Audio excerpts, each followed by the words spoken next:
What is up, though, Lions fans? It's your boy Motor City Don P. We are back here once again. You already know what time it is. It is that time of day.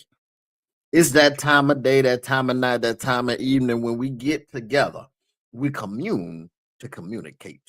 And we commune to communicate about the Detroit Lions. Let me go ahead and hit this intro off for y'all when you see me front of TV.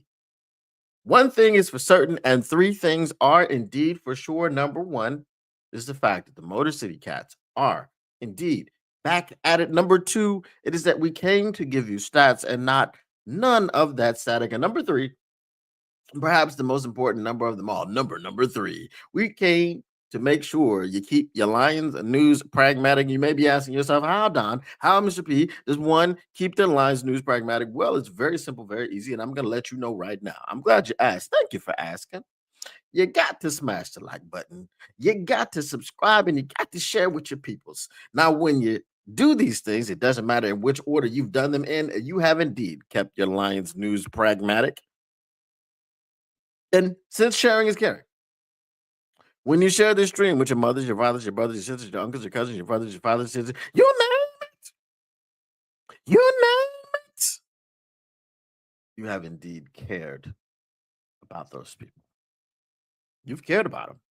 All right, you know what we got to get into today. What up, Mr. Morale 313? We got to get into talks about the Detroit Lions and the Dallas Cowboys. And can the Lions win it? I mean, you're in it to win it. You believe that your name is not Bennett, because if your name was Bennett, you wouldn't be in it. And no matter how you want to spin it, the opportunity cost that you take is the cost to win it. You've got to pay the cost to be the boss, not the hoss. Because what you don't want to do is come out of this game with a loss. Now I want you to look to your left and look to your right. And I want you to say, Alizé. All right. Hashtag if you know, you know. Use the hashtag. One fish, two fish, red fish, blue fish, knick-knack, paddywhack, give a dog a bone. Swine, my brother. All right. Telemade Media says the Cowboys have won 3 in a row. I got that part. But we're gonna talk about how the Lions could win. Because right now it's not looking too good. We got Kirby Joseph out. We got Khalif Raymond out. Graham Glasgow is gonna be out, and everybody else is questionable. So Amon-Ra St. Brown is questionable. He's a game time decision. A lot of people think he won't play. He's got a lower ankle sprain, which is, your standard ankle sprain. So he's usually going to miss 1 to 2 weeks. Let's say he missed last week because he got hurt when in the first quarter, didn't really play.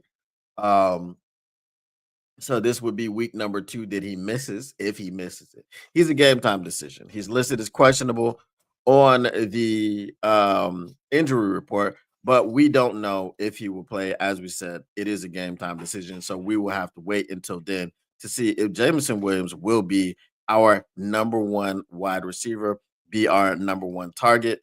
If you guys are looking for a Tesla game, maybe this is it. Maybe he finally. I don't know that you can justify this trade.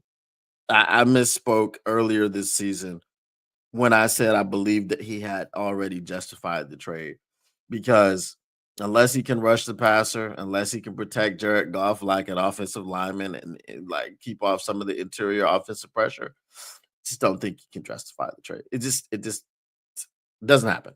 It's not it. Tape St. Brown up and get him out there. Otherwise, white boy Rick is getting the start. Well, he's gonna get the start anyway. Because Khalif Raymond is out. So if you wanted a third wide receiver out there, you don't have Sam Laporta. You don't have Brock Wright. You don't have Shane Zylstra. You don't have anybody out there. So yeah, this is a situation where he was going to have to play anyway. This is a situation where he had has to justify why he was drafted. We can't just have JMO out there and Tom Kennedy, right? Isaac Tesla, I don't know if this is fair or not, but I feel like Isaac Tesla has to have a better game than Tom Kennedy. Because if Tom Kennedy gets out there and gets more targets, gets more catches, and is more productive than Isaac Tesla, then it solidifies the fact that you shouldn't have drafted him. And not you shouldn't have drafted him because he wasn't good. It's you shouldn't have drafted him because he wasn't going to help your team this year. So now he has the opportunity because of injury, maybe, to help your team. If Amon-Ra St. Brown can go, that diminishes his role a bit, but also he's gonna have to be the third wide receiver because, as I said, Khalif Raymond is out with that ankle injury. All right. What about Jackson Flaxen Waxon? I'm guessing if Amon-Ra St. Well, see, that would be the thing. He would have had to have been elevated already. Because I don't think he's on the active roster. If he's on the active roster, then he's been a healthy scratch. If he's on the active roster, I would expect him to play. But then also we got Dominic Lovett. I don't know. Just play them all. Just play who's available. We're at that point of the season. We're at that point in the tenure of Brad Holmes. Just play who the hell's available. That's it. We Makai Wingo, play him, whatever. Who cares, right? You know, how we got Tyleek Williams, so we don't need Makai Wingo. We got Roy Lopez, so we don't need Makai Wingo. Then why'd you draft him? You know, I mean, you drafted him in the 6th round. Doesn't matter. No one cares. But still, I mean, a contributor here or there would be nice. And we're not talking about the guys who are starters. We're talking about once you go into those deeper waters, right? When you go into those 3rd, 4th, 5th, 6th round picks, what can you do then? Kirby Joseph was a 3rd round pick because he was a converted safety. He used to be a wide receiver. He played 1 year of safety in college. So he never was going to be picked high. But a guy that played 1 year of safety after coming from the offensive side of the football the previous 3 years, and then he gets drafted in the 3rd round. I guess you could say that guy was probably going to be pretty good, and I think we're all happy with Kirby, right? I appreciate you, Mr. Detroit City. Appreciate you. Our pass rushes cheeks, man. Yeah, sugar. We've been talking about that. It's booty butt, cheeks, rump. It's bad. It is bad. More than anything, the O-line must protect Goff. That is going to be the key. Now,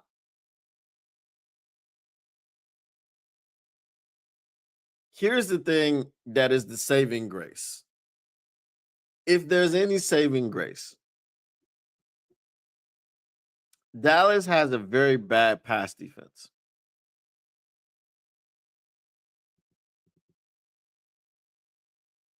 You can't be marrying up the pass rush and the secondary if you have a bad pass defense. So that means that there are going to be a lot of times where the pressure doesn't get to Goff, and there's going to be a lot of times where the coverage gets blown. Here's the other problem. Well, I would say it was a problem when Johnny Moe was at the helm. Let's see if it's a problem with Dan Campbell. When Johnny Moe was at the helm, they were readily accepting this. And I was like, why are we accepting this? This is a bunch of bullcrap. If Amon-Ra St. Brown can't go, Jameson Williams is going to see a lot of triple coverage. And it's not going to be obvious triple coverage. It'll be 2 men on him, double coverage, and it'll be a safety lurking in the area. to try to bait Jared Goff into throwing the pick because they know he likes to force the ball to his guys. And if Jameson Williams is the number one wide receiver on Thursday night because Amon-Ra St. Brown can't play, look for Jared Goff to force the football to him. It's just what he does. All right.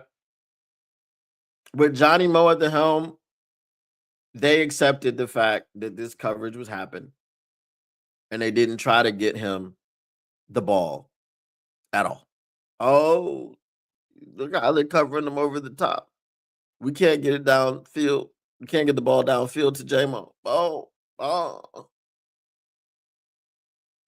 Throw a crossing route. Throw a quick slant. Doesn't have to be down the field. All right. But Dan Campbell has done a lot better at getting Jameson Williams involved.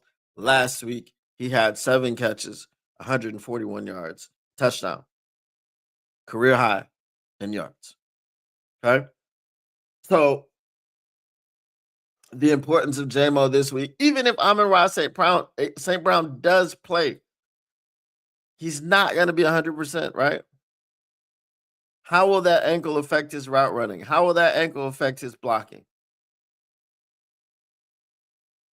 How will that ankle affect his ability to play football like he knows he can play and like he wants to play?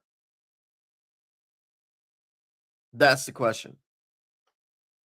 Enter Jameson Williams as the answer. Okay? Jameson Williams is the answer for him. But then he might also just be the answer for Jameson Williams. Hey, man, we're going to pull some coverage off of you and let you go. Because that would be the threat of Amon-Ra St. Brown, but you got to throw him a couple balls, pause, so that they don't figure out that he's really just a decoy because he can't do much on that ankle. It's possible. It's going to be Slant City with J-Mo and TK85. Oh, I hope so. I have no problem with that. Because J-Mo can take a 2-yard slant and 70 yards later, he's in the house. He's in the box. How about making Monty RB1 and put Gibbs in the slot? I mean, you could. You could because the offense is going to run through Gibbs and J-Mo if St. Brown can't play. But they're not going to put Gibbs in the slot. They're going to use him the way that they've been using him. And we saw in that game against the Giants that using him that way is effective. So I can't really complain about that. St. Brown's allegedly got a bad left wing too. Yeah, that's what they've been saying all year to explain away the drops. I'm just glad J-Mo is getting the spin. Facts. Y'all want to spin? Put Booby in. They just put up an 11-foot statue of RoboCop in Detroit. Maybe he can play OL or Edge. Oh man, that's funny. Well, if I had to guess, Don, J-Mo Monty 2 TDs each loading. I knew it was coming. It had to suck knowing you could contribute and ain't getting no burn. Look, regardless of what all the people say, or not all the people, there's a segment of fans. Okay. I'm gonna get to that in 1 second, but there's a segment of fans that still hate J-Mo. They will always hate J-Mo. He will always be a punk, whatever that means. I think that's code for something else. I know it's code for something else. He handled the entire Johnny Moe situation with nothing but class. He never complained. He never griped. Nothing. Nothing but class. So shout out to my man J-Mo. Last night I went to make I know everybody doesn't watch Woodward Sports, but something came up on my feed, and I wanted to make an AI mockery of this post, but the only reason I didn't is because it came up on my Malik Peterson account and not my I wasn't on my Motor City Cats account. So I was like, I'm not posting anything. And then I was just like, forget it. I didn't have the energy. I was tired. Um, so there was a debate going on yesterday. And it wasn't a debate, it was like an argument about the fans of Detroit. And the segment that I was going to make fun of was the guy says that he hates this new fan base that he calls new money Lions fans that are talking crap about a team that has gotten you uh nowhere you've ever seen before. Number one, we've seen an NFC championship before.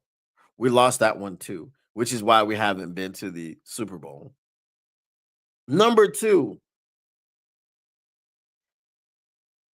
and I'm gonna say this, and I hope these fans that need to hear this hear this. And if you know fans like this, I want you to share this with them.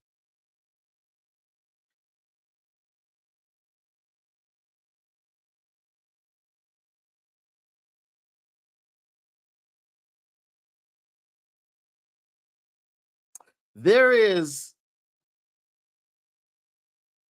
a problem with Detroit Lions fans. It's not Detroit sports fans because Detroit sports fans have seen championships on every level. But Detroit Lions fans have never seen a championship. Now, if you were alive in 1957, you saw one.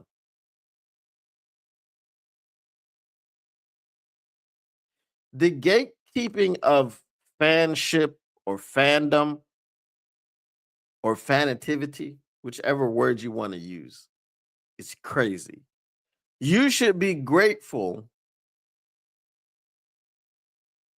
to a team that has done nothing. They've won nothing. I've said this before and I'll say it again. I don't give a damn about telling people that the Detroit Red Wings made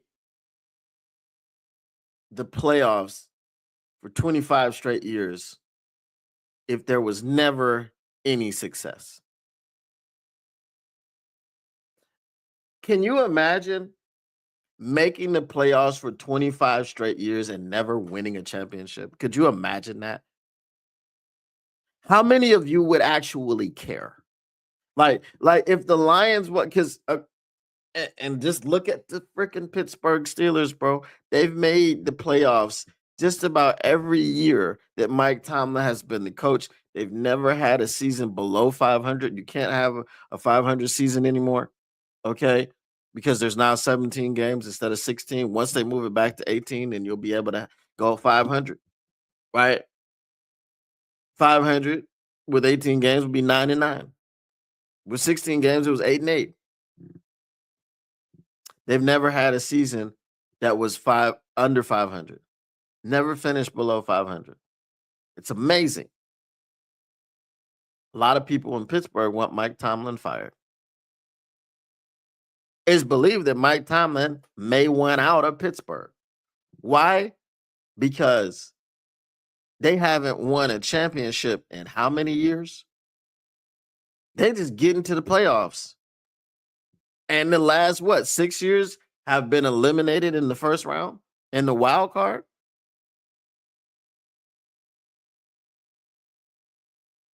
There are a lot of Lions fans, if we had that same fate, who would be dancing a jig. For what, bro? Like, yeah, you want your team to be good. That's awesome. but you also want your team to win championships. As a fan, you just want to be able to say that you're the best. That's why it's such a big deal. That's why people want their team to win Super Bowls because they want to be able to say they're the best. There are 32 franchises, and we are the one that is the best. Everyone that came for this title failed except for us. And as Lions fans, we've never been able to say that. Ever. We've never been able to say it. And that's the problem. So when we are saying that Brad Holmes needs to do better, when we're calling out ownership, when we're calling out this, that, the coaching, whatever, it's because we want to see a Super Bowl. And I don't understand those guys that founded Woodward, why neither one of them understands that. No one cares about sustained success. No one cares. We don't care. The Lions could make the playoffs for 25 straight years and not win it. And it's like, what are you gonna do, man? When y'all gonna win something? Because I'm tired of these damn playoffs. Playoffs? Don't talk about playoffs. We're talking about Super Bowls, bro. Yeah, you gotta get to the playoffs to win the Super Bowl. But if I had to sit here for 25 straight years, if I had to sit here for 10 straight years and watch the Lions fall on their face as soon as they get into the playoffs, who cares? Your season was a failure, just like everybody else, just like all the other the 31 other teams. Your season was a failure because only one team is successful every single year. And that team is whichever team gets to and wins the Super Bowl. We talked about the four falls of Buffalo. Shout out 30 for 30. Got to the Super Bowl 4 straight times, lost every single one of them. How many of those fans do you think be like, well, at least we got there 4 times? That had to be crazy to live through. As a fan, god damn, we done been to 4 Super Bowls in a row. Nobody's ever done that in the history of Everdom. No one has done it. But we did it, and we don't have anything to show for it but a bunch of runner-up trophies.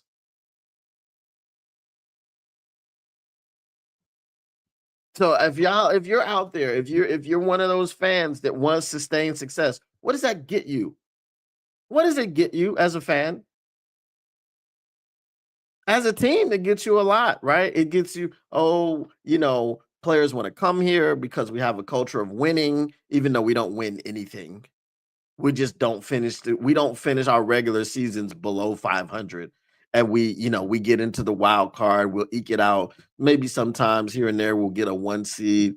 Um, Maybe the day before the playoffs, we're fighting for our playoff lives and we something goes our way and we get into the playoffs. And then sometimes 11-6 doesn't get you to the playoffs.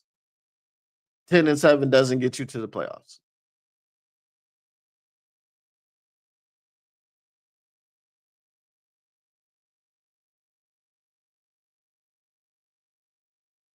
So that's it, man. That's pretty much it. We don't care. We don't care about sustained success. If you don't want to win a Super Bowl, if you want to be a Brad bot, if you want to say that everything that the team does is great, is wonderful, this ain't the place for you. Motor City Cats ain't that type of place. Motor City Cats, Detroit Lions Syndicate, and many others would like to see a Super Bowl. If you are a subscriber to the Motor City Cats, you also want to see a Super Bowl. If you ain't subscribing, it's probably because your boy too real, and he wants a Super Bowl. So he gonna talk about this pass rush. He gonna talk about failed drafts, failed draft picks, silly draft picks, project picks. Give me a project pick, a hood rat pick, one that don't make a difference, and one that ain't done ish. What? You know what I mean? Shout out if you know, you Staff Shack. All right, let me get your comments and we're gonna get back to talking about this. Uh Uh, that good idea regarding Gibbs in the slot, but also run him with jet sweep. No, no, no. A punk is a prison term. JMO is not a punk. A punk in prison means something a lot different than what it means out here. You know, sometimes we use it out here, but in prison it means one thing. We basically the Steelers without the Super Bowl shot. Facts. You know, that's a sustainable franchise. It is. My prediction, unfortunately for Steelers fans, is after Tomlin leaves, one day they hire Pittsburgh's very own Mike McCarthy to replace him. Estimates so sad. Well, I mean, if Tomlin leaves this year and A.A. Ron comes back, then there you go. McCarthy and A.A. Ron reunited and it feels so good. Poor fans. How many QBs has Mike Tomlin had since Roethlisberger? Mason Rudolph.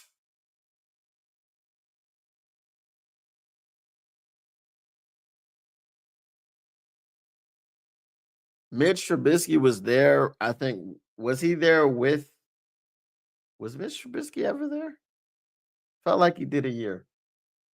Uh Kenny Pickens, A. Ron. I think three, maybe four.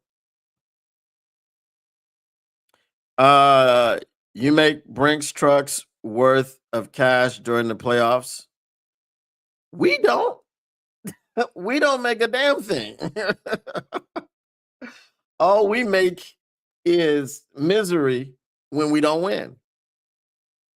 Don, don't waste time talking about that joke show wannabe network ran by a junkie chat. They are arrogant, big-headed nobodies who had a good thing and crashed it into the dirt.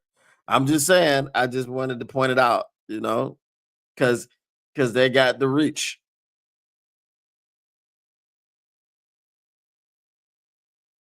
Facts.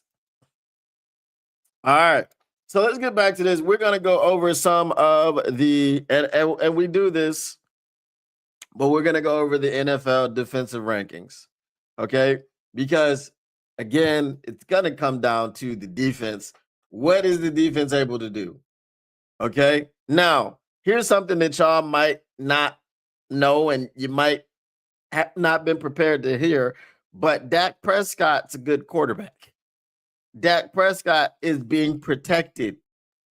He is tied for the fourth least amount of sacks taken in the NFL. The fourth least out of all 32 teams. We're not talking about the NFC only. No, no. We're talking about all 32 of them. Okay. So that means, well, he's tied for it. So there's about 27 other quarterbacks that get sacked more than he does. 27. That's crazy, right? All right.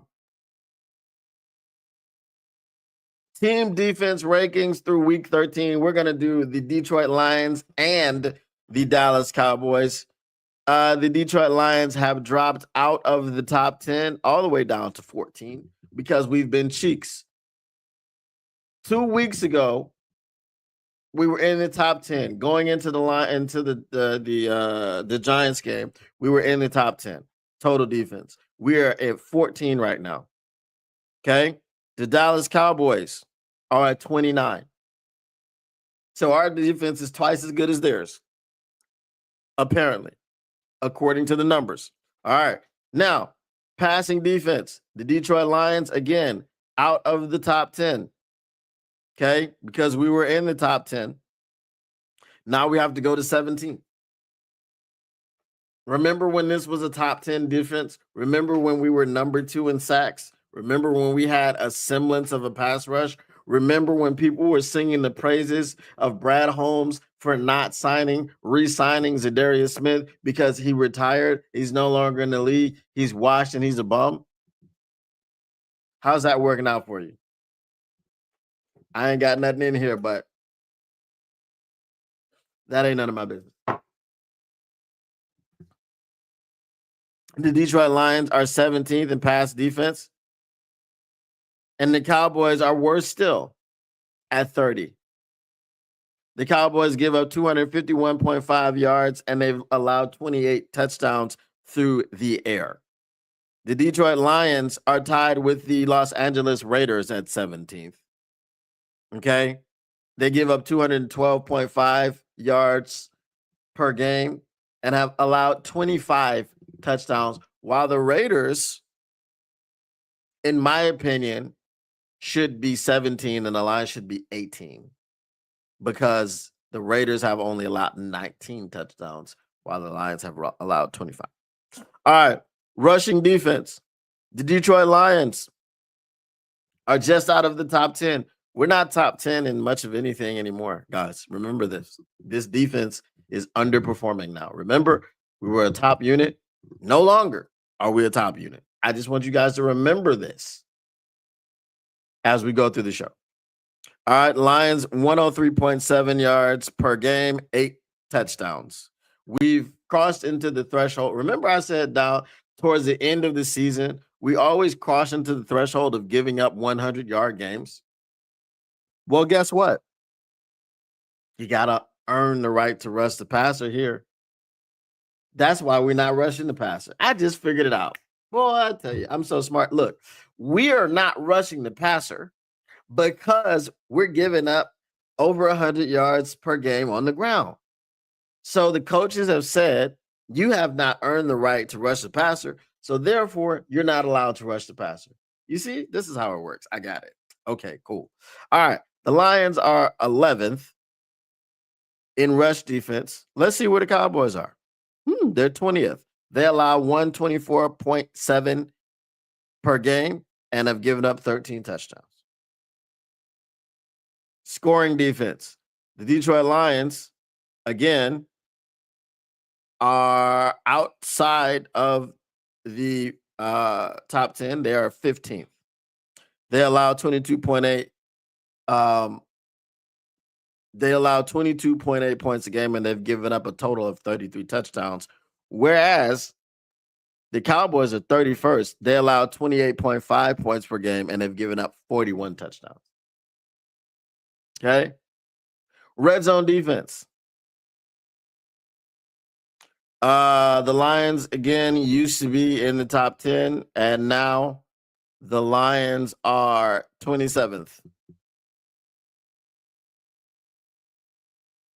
Right under the Bears. 63.2% of the time you get into the red zone, you will score a touchdown against the Detroit Lions. But the Cowboys are 31st.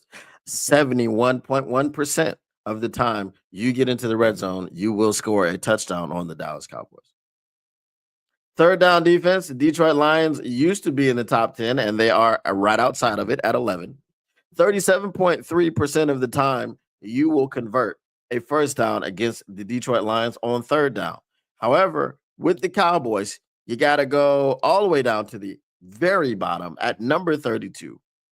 48.4% of the time, the Cowboys will allow you to convert a third down. That's almost 50%. That's almost 50%. Right? If you get 10 first downs, you should be able to third downs, you should be able to convert 5 of them. Right? Okay. The outlook is this. We're going to talk about the offense in a second. The outlook is this. The Cowboys are bad at defense. However, Cowboys have been playing much better defense recently in their 3-game win streak. Remember what Dan Campbell and the Detroit Lions have been playing much worse defense recently in their last 3 games. Remember what Dan Campbell said about when other people were having their slump, we'd be going like this. 2 trains passing in the night is looking like we're the ones slumping still. It's looking like we're the ones slumping still.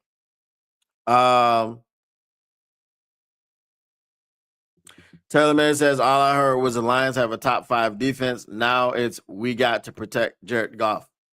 Well, we had a top 5 defense And then they stop playing top five, top five, top five, top five. They don't do that no more. I thought I told you that we won't stop. All right. Let's look at the offense.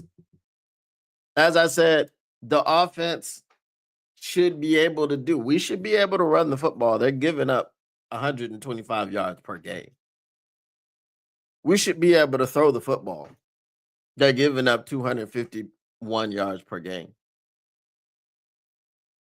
We should be able to move the ball on this defense. Can you protect Jared Goff from Quentin Williams and Kenny Clark? If you can keep him clean for 2.31 seconds, he should be able to find his receivers and get it thrown to him. Okay. All right. Let's look at the offense. All righty.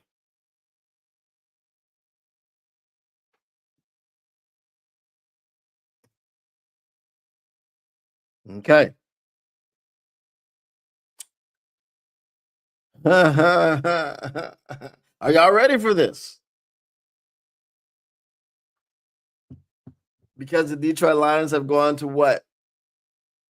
Was it 17th in overall defense? The Dallas Cowboys are the number one ranked offense in the NFL.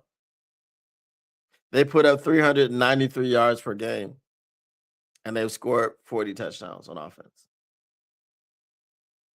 This defense that the Detroit Lions is fielding, coming in slumping, is going against the number one offense in the league.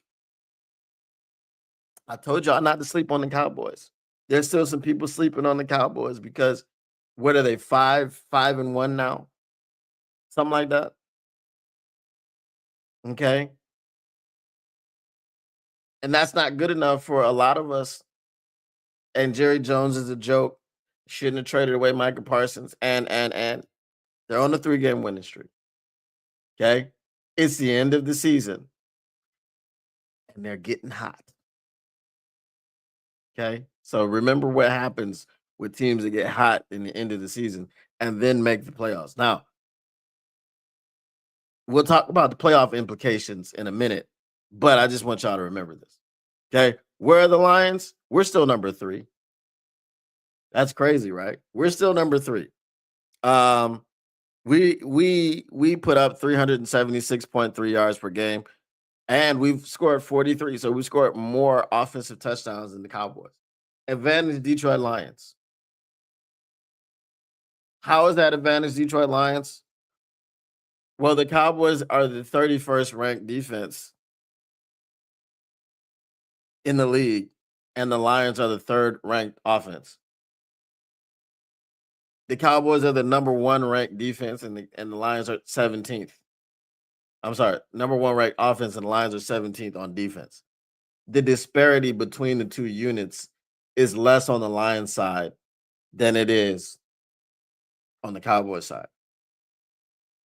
Okay. The Cowboys got to deal with number 3, and 27 spots down is their defense. The Lions have to deal with number 1, and 16 spots down is their defense. You understand what I'm saying? So the Lions advantage there. Okay. All right. Passing offense. Cowboys are number 1. 271.3, 26 touchdowns. The Lions are number 7. 238.2, 26 touchdowns. Same amount of touchdowns. The Lions may be without Amon-Ra St. Brown, which leaves Jameson Williams, Tom Kennedy, Isaac Tesla.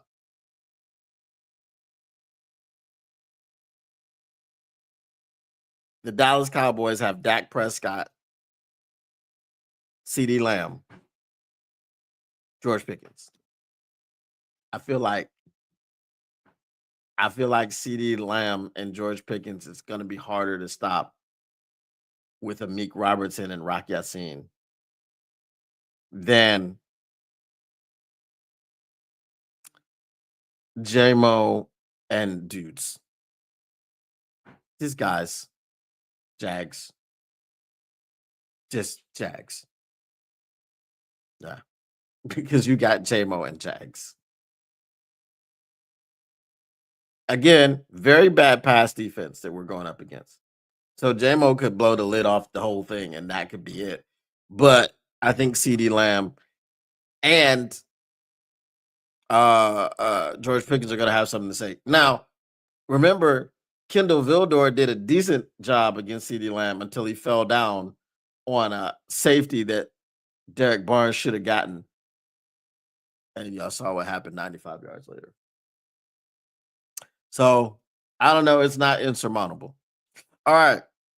Rushing offense. The Lions still have a better rushing offense than the Cowboys. The Cowboys are actually not even in the top 10 in rushing offense. The Lions are number 4 at 138.1 yards per game with 16 rushing touchdowns. Remember, the Cowboys give up 124. Okay. The Cowboys give up 124. The Lions create 138. Now, that is because of it's skewed because of a couple big games by Jahmyr Gibbs, but that's what it is right now. Gibbs could have a really big game against the Cowboys. Why not? We do 138, they give up 124. It's not far-fetched to think that. All right, Lions number 4, Cowboys number 13. They pick up 121.8. They've got 12 touchdowns. We give up 103.7. Advantage Detroit Lions. There's a lot of advantage Detroit Lions here, right? The Cowboys in the passing game, I feel like they have the advantage because they've got better wide receivers available to them than we do right now. All right. Okay. Scoring offense. Cowboys are number 2. Lions are number 3. What is the discrepancy? Does anybody know? I'm sure you don't know. It's very minuscule. It's as small as it can be. It is 0.1 points per game. The Cowboys, the Colts are number 1. They're all so look, the top 3, okay?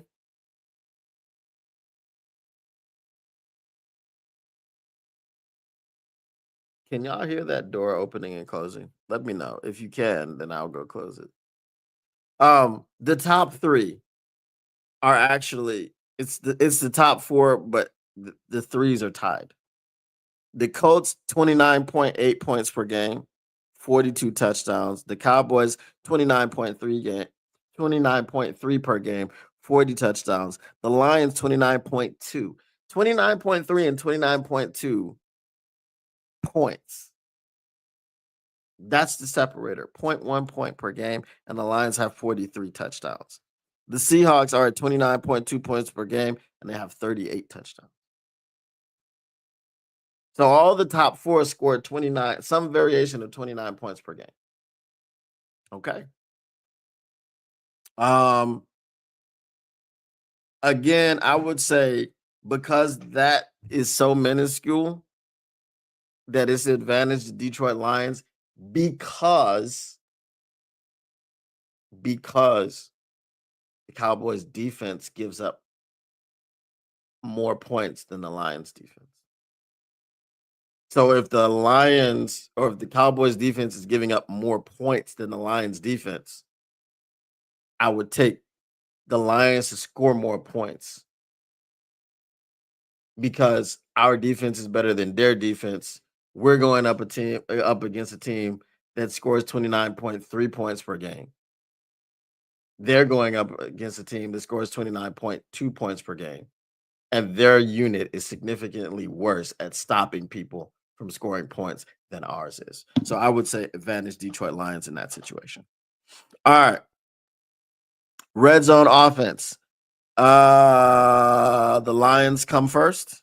Well, they're not number 1, but they come before the Cowboys. They are number 7.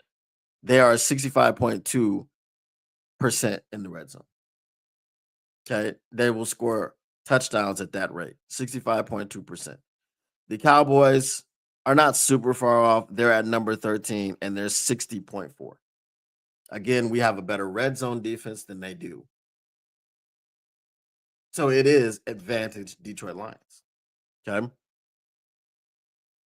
All right, third down offense. Ooh, oh, you already know our third down offense is trash. Okay, the Cowboys are number 5. Hold on.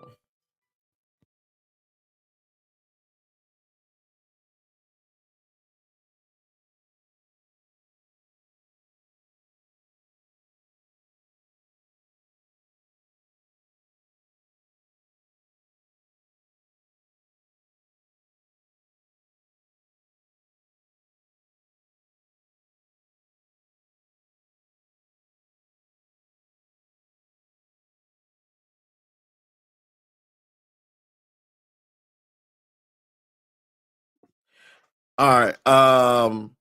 What was I saying? Okay, third down defense. So you know our offense. The Cowboys are converting 44.1% of their third downs. This is gonna be tight. Okay. Because our third down offense, our third down defense is still very good. Okay.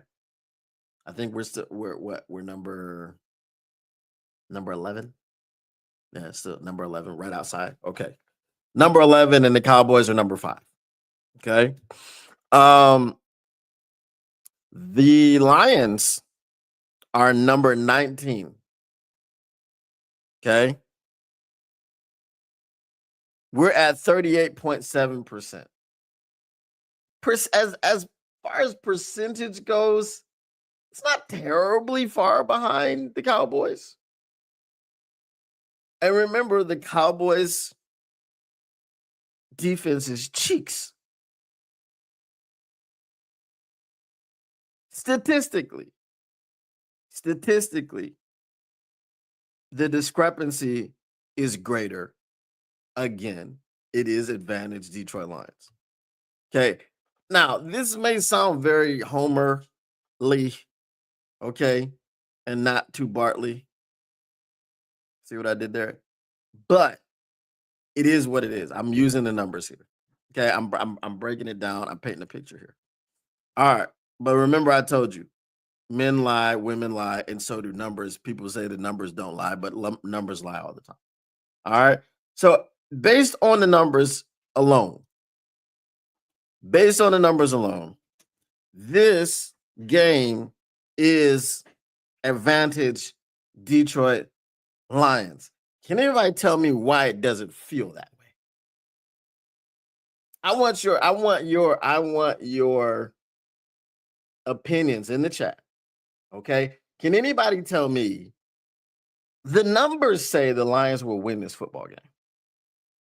Did I do the numbers right? Did y'all like it? Does anybody have any? If you want me to reread some numbers, I can. Right? I can reread some numbers. If y'all want to do that and you feel that some things maybe weren't correct.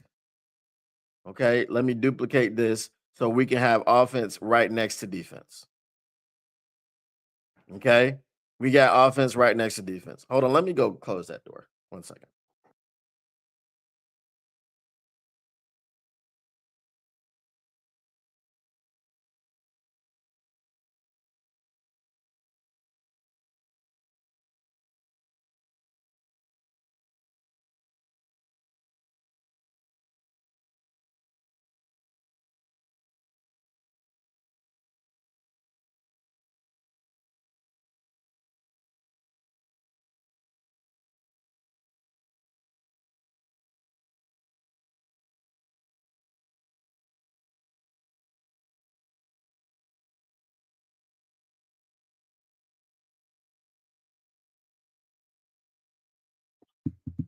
All right, so I got offense right next to defense. Anybody need me to reread anything to put things in perspective for you? Why doesn't it feel like this is advantage line? So let me get to your comments and then we'll get to that point. Quentin Williams and Kenny Clark, that part. Facts. In December. What up, though, Robert Stevens? Javonte Williams is wearing Tony Dorsett's old uni. Why? Did they not? I thought they retired that number. I guess not. What is the Dallas run defense after the trade deadline? All of this is up to now, but you're talking about, what is it after that? I don't have those numbers. It probably improved, but their defense overall is still cheeks. If you're in the 30s and the trade deadline was how many weeks ago?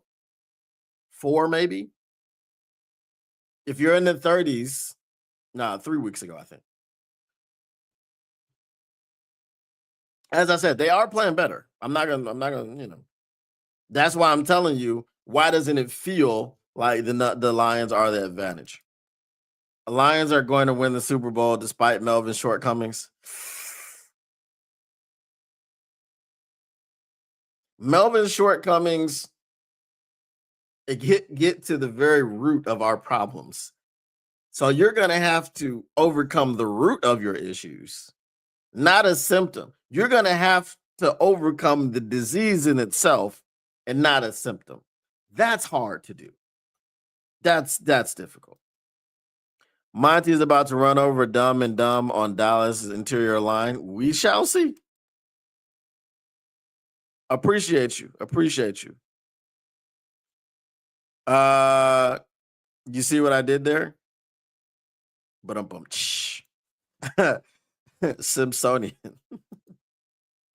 iTest says otherwise. Facts. You are correct. Feels like this. The offense just ain't clicking this year, and the record reflects this. Facts. Man, that lounge is kind of fly. I do what I do. I do what I do. I'm talking about. Because the Lions feel like they're inconsistent football, including special teams. Right. Okay. So if I were going to pick this game,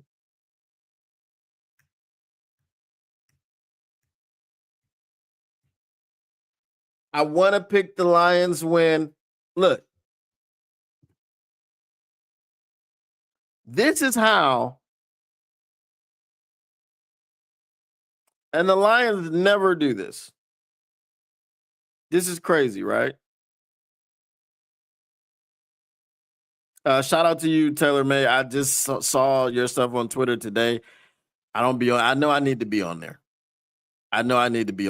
But I don't be on there. So that's why I just haven't replied to anything. The Lions are at home. This is how desperate the Detroit Lions are for this win.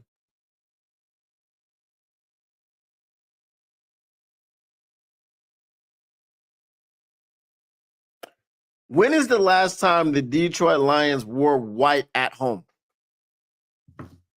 If anybody doesn't know what I'm getting at, the Dallas Cowboys hate wearing their dark blue uniform. They hate wearing their home uniforms. So that is why they are always wearing white. They wear white at home. They wear white on the road because they have this superstition about their navy blue home uniforms. The Detroit Lions are doing what you've seen the Eagles do in the past, where the Eagles would wear white at home and make the Cowboys wear the navy uniforms because they don't like them and they feel something. It's a whole institutional cultural situation where the Cowboys feel less confident and they feel like they suck when they're wearing those uniforms.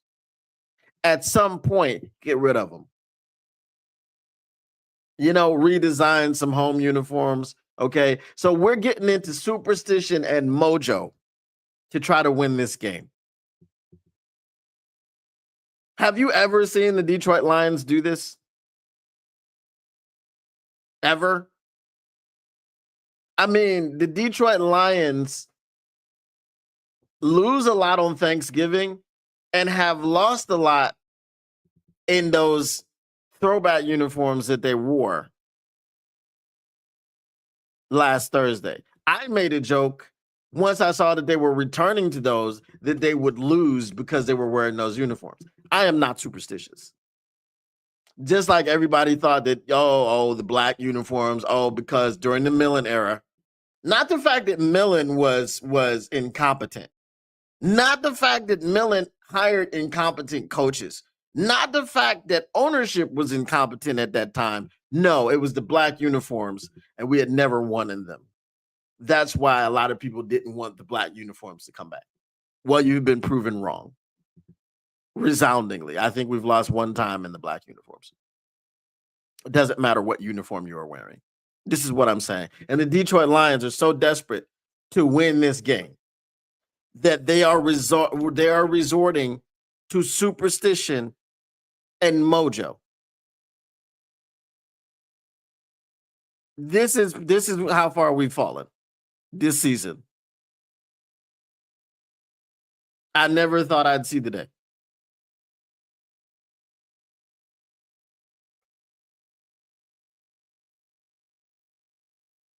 So you could swing it. You can look at that two ways. Way number one is that they're going to do whatever it takes to win this game, and they are not losing. Way number two is that they don't have enough confidence in themselves and what they're going to be able to do, which is why they're pulling this bullcrap with the uniforms.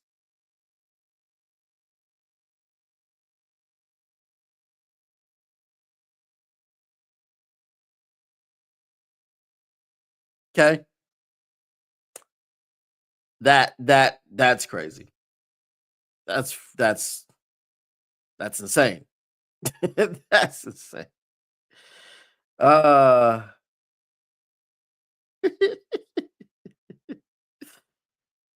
uh let's see. You got three cars, I get it. Yeah, you know what I'm saying? I got three cars, got one in the shop. You know what I'm talking about. You know what I'm saying? My work. You know what I'm talking about. Yeah, I'm talking about. Dak is whack. Not this year. Dak is back. Last time the Lions wore white, can't call it. Exactly. It doesn't make sense. A couple of players made a big change with special teams. Last year, the kickers never had to make a tackle.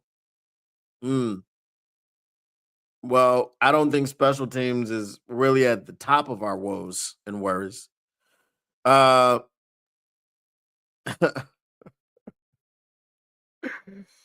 our gunners were best in the league. Injuries have taken the heart in some ways of this team.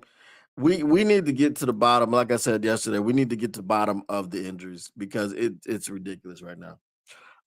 We better win this game. Been following from the Philippines on my tomorrow morning. It's better than 2019 Lions, where they 6-10 or some crappy record. Um, okay. Who throw ducks? Jared. He went to Jared. All right. I I I don't have a good feel for this game. I don't have a good feel for this game because you have two teams that are considered inconsistent. The Dallas Cowboys are the hotter team. They've won three in a row. The Lions, I think, are what 1-2 in their last three. Um, yeah, they lost to who did we play before the Giants? They lost to the Eagles, beat the Giants, and lost to the Packers. So they're 1-2 in their last three. Based on that, I would have to say the Cowboys are playing better football right now. The Cowboys just beat the Chiefs and put a severe dent in their playoff hopes. The Cowboys did to the Chiefs what we couldn't do. They took the referees out of the game. But then again, Then again, I mean, who do the referees root for in a game with the Cowboys and the Chiefs? It's kind of a toss up. They probably just said, "All right, well, we have to officiate this one fairly because whatever we do is going to be fair. If we're screwing the Cowboys, we got to screw the Chiefs. If we screw the Chiefs, we got to screw the Cowboys. So if we just let them play fairly, then it's all going to work out the same way."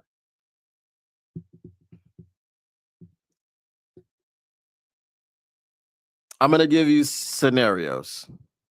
If the Lions can take the referees out of the game early, I know we're in Detroit at Ford Field, it doesn't matter. If the Lions can take the referees out of the game early, if the Lions don't waste possessions like we did against the Packers,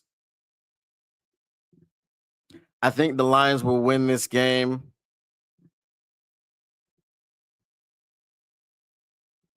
31-21.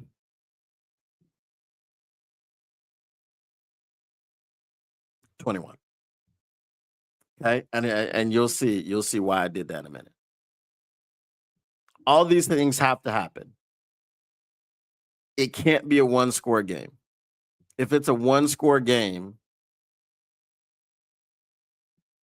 then that's going to give the referees too many opportunities to sway it. If you can't do these things, if you can't take the refs out of it early, if you waste possessions, the Detroit Lions will lose this game 28-24. I have to give a double prediction because it's the Cowboys. If the Lions can overcome the referees and the Cowboys, they will win this game. If they cannot overcome the referees, the Cowboys will be the reason that they lose. So they have to overcome both teams. It's not good enough for them to overcome just one of them. It's not good enough. Um,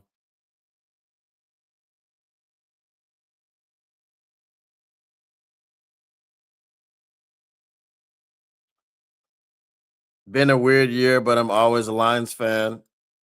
All of us, for sure. Mailbag, Christian Wilkins.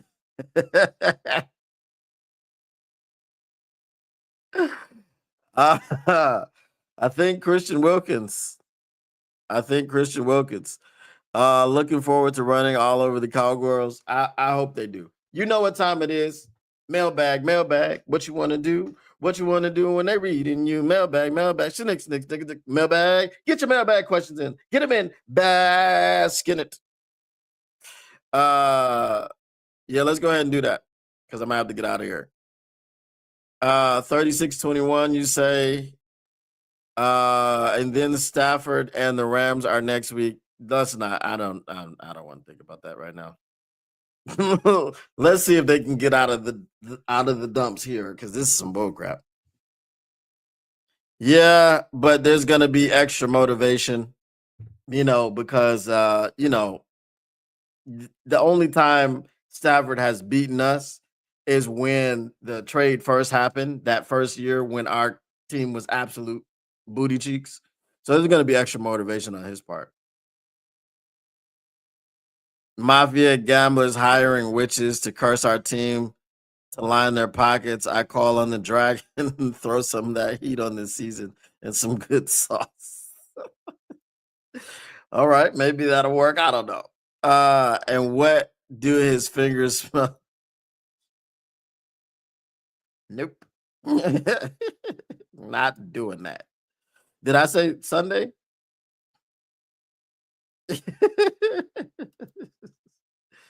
The Lions lost 3 out of 4 during the preseason. They've now dropped 5 with 5 left in the regular season. 3 plus 5 equals 8. If the Lions lose versus the Cowboys, will the sky have fallen? You can't use preseason records to ask me a question.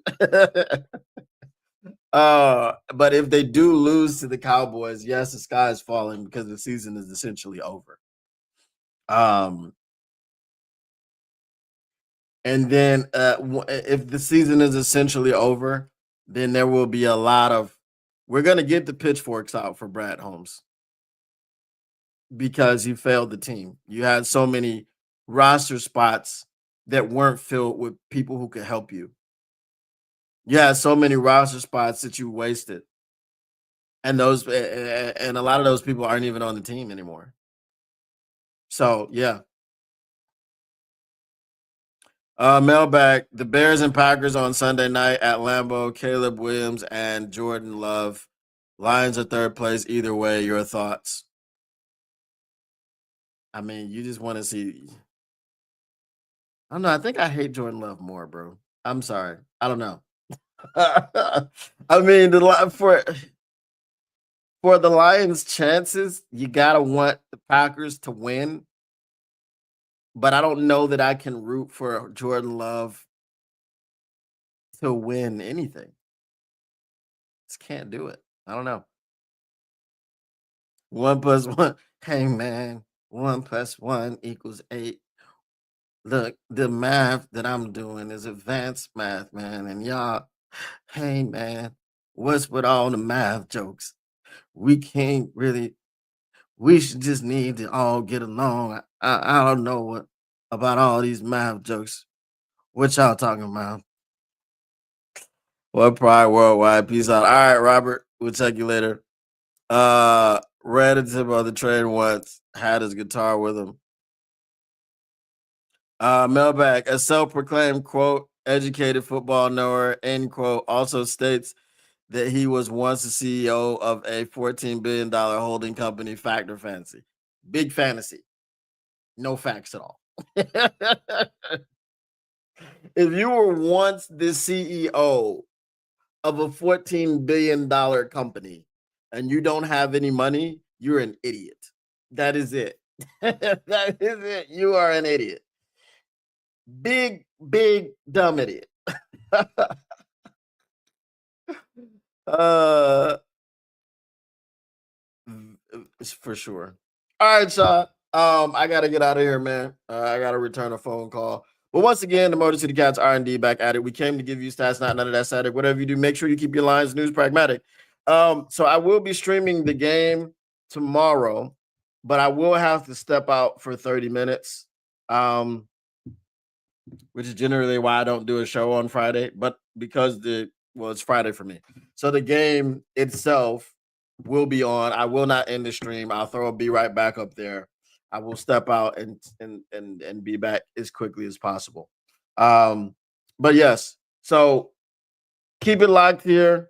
Motor City Cats, LNU, all that good stuff, and we will see you guys tomorrow for the game. Appreciate you once again, and we are out.